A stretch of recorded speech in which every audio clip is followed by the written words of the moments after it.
ఆ హాల్కి 3 రోజులు మనతో పాటు ఉంటాడు ఆయన. బాగుంటా పడదా? నెలకి ₹1 కోటి సంపాదించే వ్యక్తి మనకు కనిపిస్తుంది భూమి మీద. ఒకసారి ఆలోచించుకోండి. అతను వచ్చి నేర్పడం కోసం జైపూర్కి వెళ్ళి వచ్చి కూడా నేర్పడం కోసం వస్తాడు. పోవడం అదృష్టం మనది ఉండాలా, సాగుతుండాలా? నా జాబ్లో లీవ్ ఇయ్యరు, మా హస్బెండ్ ఒప్పుకోడు, మా పిల్లలు చిన్నపిల్లలు స్కూల్ ఎగ్జామ్స్ ఉన్నప్పుడు, అదే రోజు మా బామ్మడిది పెళ్ళి ఉంది, మా తమ్ముని పెళ్ళి ఉంది. ఒకవేళ అన్నారు అనుకో, లైఫ్ లాస్ అయ్యేది ఎవరు? ఆలోచించుకోండి. అందుకని డబ్బులు తక్కువనే. ఇప్పుడు ₹4,390 ఎన్ని బిల్డింగ్లు కట్టవచ్చు? నేను సార్ ఎన్ని బిల్డింగ్లు కట్టవచ్చు? ఎన్ని ఎకరాలు కొనవచ్చు? ₹4,390.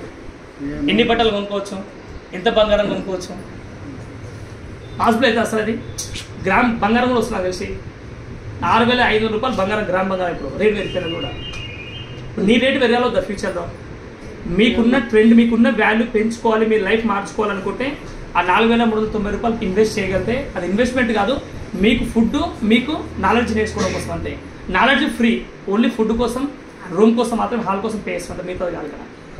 మినిమం ₹1,00,000 సంపాదించే వ్యక్తులు నియర్లీ నాకు తెలిసి వేలల్లో వస్తారు. ఆడికి 10 లక్షల పైన సంపాదించే వ్యక్తులు ఆల్మోస్ట్ 100 మంది పైన వస్తారు. ఎంత? 100 మంది పైన వస్తారు.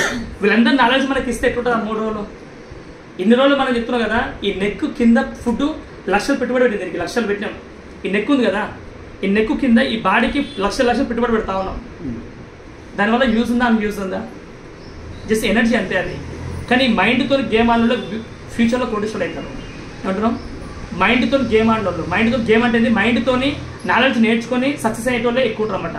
కానీ వాళ్ళు 5% పీపుల్స్ మాత్రమే ఉంటారు. కానీ 95% పీపుల్స్ మాత్రం వర్క్ చేస్తారు. పోయి జాబర్స్ కింద, బిజినెస్ మ్యాన్ కింద జాయిన్ అయ్యి బిజినెస్ చేస్తారు.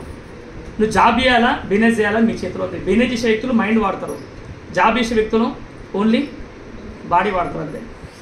ఇది